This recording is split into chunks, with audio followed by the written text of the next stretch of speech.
Hello, friends, and welcome to Escaping the Mouse with your host, me, Bruck Rowell. All right, today I want to go someplace and look at something. Let me show you what I got in mind. Now that I've figured out how to get the electricity across from outside to inside the planter, now we can continue on with the stones, and I put a few more stones in place. This is just going to be a gradual process that'll go on over the next couple months as I gradually work my way around the circle.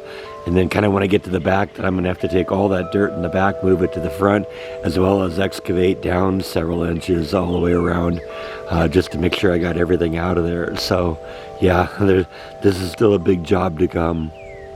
And the truth is, I kind of like to make parts of my yard look kind of natural, like just a bunch of, things kind of filled in here, but then put little quirky things in there also to kind of get your attention and, maybe make you laugh or something like that. And I've been thinking about what I want to do for quirky things inside this new planter thing. And I know I've got that Venus flytrap thing I got in the front yard that I really like. And by the way, that thing continues to hold up well. I want to get something like that for in here, probably a number of somethings, maybe even get an idea of some sort of a theme or something of kinds of things I could put in here. Because like I said, it's not just going to be the trees, it's not just going to be some plants, it's also going to be lighting, and there's going to be all sorts of, funky little things in there to kind of look at in there. This is going to be my chill spot, if you will. And so just be kind of some, kind of things to kind of keep it interesting. And I know there's a couple places that I can kind of go for that kind of thing. There's a place in West called Slovacek's that has some of these kinds of things.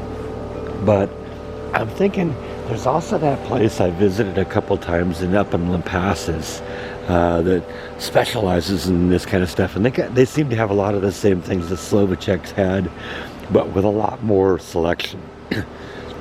So today I think I'm going to take a trip up to Lampasas. That's about 40 miles from here, and I want to go check out that place and get some ideas for fun things to do inside of here.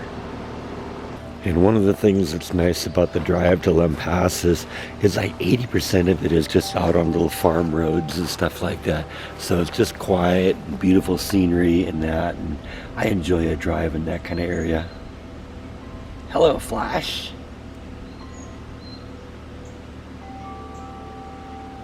All right, slight change of plans. I can't verify that the place in Lampasas even still exists. I don't remember what it was called. I know where it was, and I think I found it on the map, but there doesn't seem to be any business there. It's like almost like they're gone. And if I can't verify they're there, I don't want to drive 78 miles there and then 78 miles back for nothing. So we're going to go to Slovacek's instead. We know they're there, and they should have some good stuff too. Yeah, see, they got a lot of kind of cool stuff over here. In fact, maybe even more than I remember them having last time.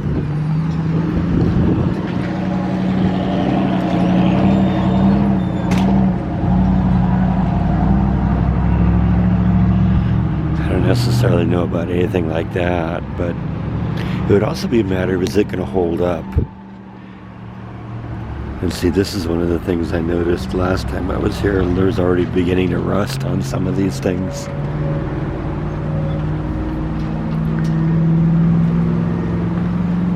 I'm pretty sure I could find a home for him. But now you begin to see kind of some of the things I might be looking at. Look at that. Roadrunner. I always like these spinny things, but I don't think that's what I'm looking for in this spot. I'm looking for like, little animals or... Look at that.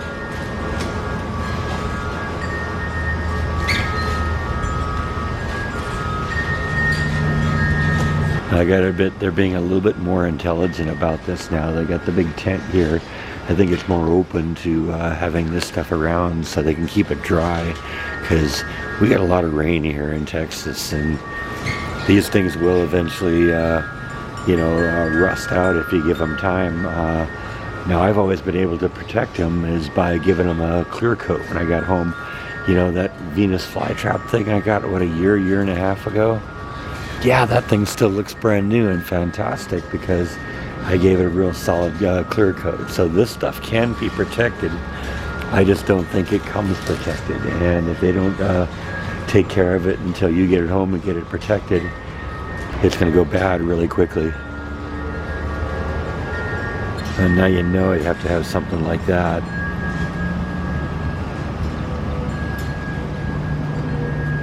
There's no question about it. And I keep running into more and more of these lizards, and I'm thinking, you know what? That's got to be a real cool theme in the yard, because we can put this one, you can use this one here, that one there, and that guy, and just kind of spread them around in the yard. So like everywhere you go, there's like a different kind of lizard looking back at you. I think that's an awesome theme. I got to really seriously consider that. Might end up taking a few of these guys home today. And then they got more of these kinds of things in here too. You know, in terms of the greenery, I'm going to try to do that all naturally, but they got a lot of this too. And of course, any kind of roadside place sells gas. They got to try and compete with Buc-ee's, and yeah, they're doing that too. A lot more underwear than you can get at Buc-ee's, that's for sure. And now that I think of it, I do remember the wall of clocks last time I was here. That's kind of fun. So I did get some of those lizards, and I'll show you what exactly I got. I know you pretty much already saw them, but I thought those looked pretty good, and I'll show you those when I get home. But I'm still going to go over to the Christmas store. I know it isn't Christmas yet, but this is right across the parking lot, and it's actually owned by the same people.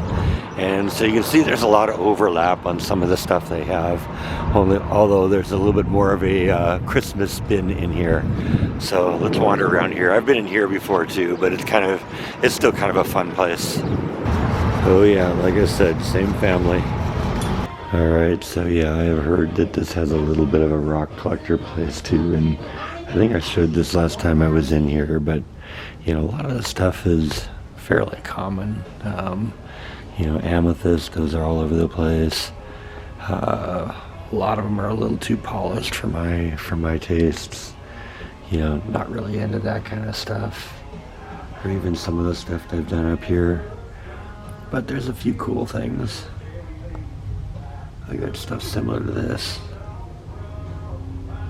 Yeah, probably a little too early for this, but some kind of cute Christmas village stuff. That's not your typical cotton either.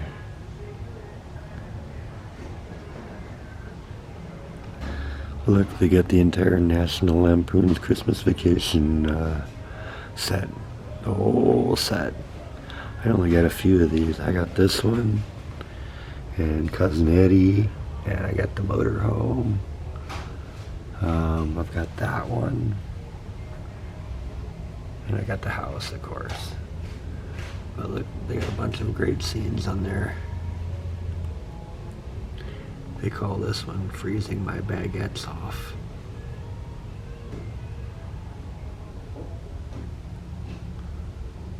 Oh, I just realized there's one they don't have.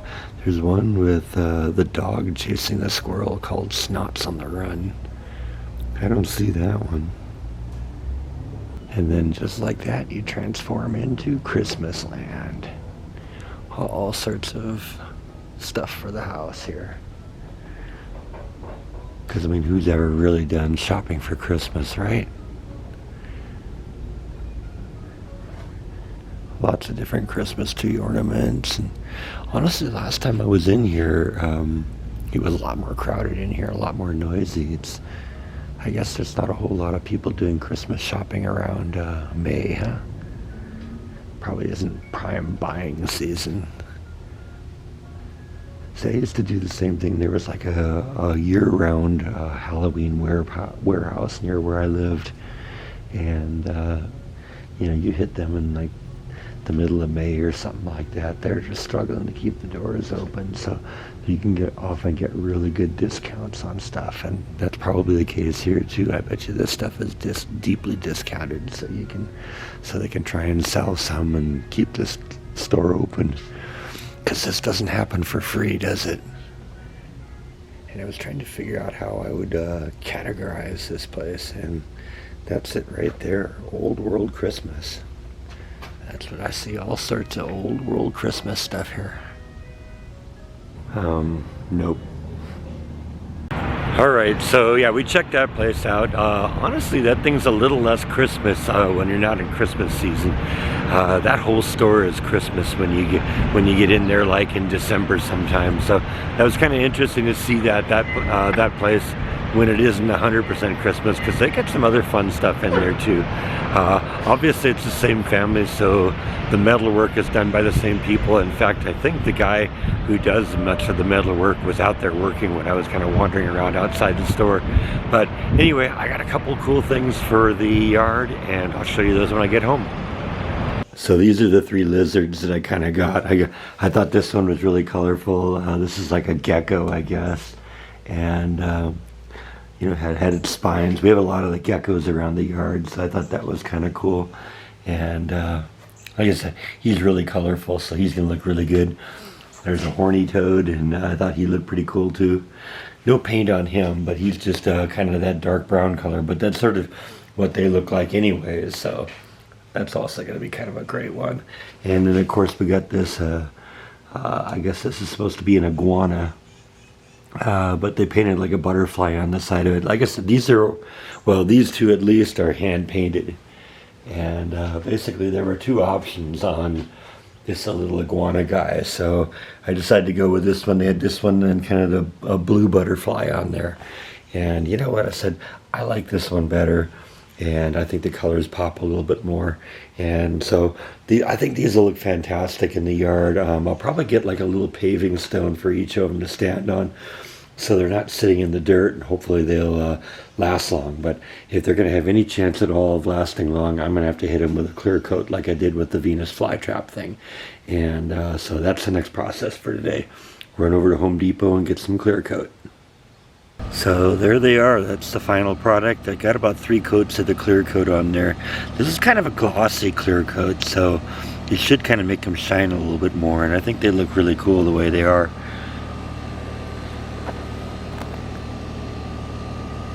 Tried to make sure to get the face just as well as the underside and the legs and the bottom and top of the feet and the whole thing. And then the horny toad. So like I said, these guys are going to kind of be planted randomly in the individual beds, just to kind of create kind of a conversation piece. So probably put them like on a white piece of limestone or something, so they got something to sit on, so they're not actually sitting in the dirt. That's going to do great wonders to protect it from rust and the likes, as if we could make it so they aren't sitting in the dirt all the time, because let's face it, the dirt tends to wick up a lot of moisture, and we don't want that happening. We want these to continue to look good for years to come, and I think we got them off to a good start. And like I said, I think there'll be interesting conversation pieces in the new planter. So I'm going to go hide these away in the shed for now until we're ready for them, whenever we're ready for them. But I think that pretty much wraps up our video for today. So thank you as always for watching, and I'll see you next time on Escaping the Mouse. Good night.